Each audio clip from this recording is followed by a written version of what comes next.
ಬಳಪ ಹಿಡಿದ ಭಗವಂತ ಇರುತ್ತಾನೆ ನಮ ಸುತ್ತ ಅವತಾರ ನಾನಾ ರೂಪವೋ ಹಣೆ ಬರಹ ತಿದ್ದಿ ಬರೆಯಲು ಕತ್ತಲೆಯಿಂದ ಬಂತ ನಮ್ಮ ಕೈಯ ಹಿಡಿಯುತ್ತ ಕರೆದೊಯ್ದ ಬೆಳಕು ತೋರಲು ಗದರೋದು ನಮ್ಮ ಬೆಳೆಸಲು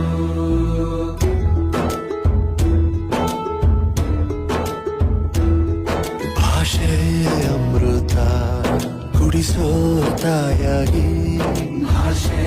ಅಮೃತ ಕುಡಿಸೋ ತಾಯಾಗಿ ಭವಿಷ್ಯ ಬರೆವಂತ ತಂದೆ ನೋವಾಗಿ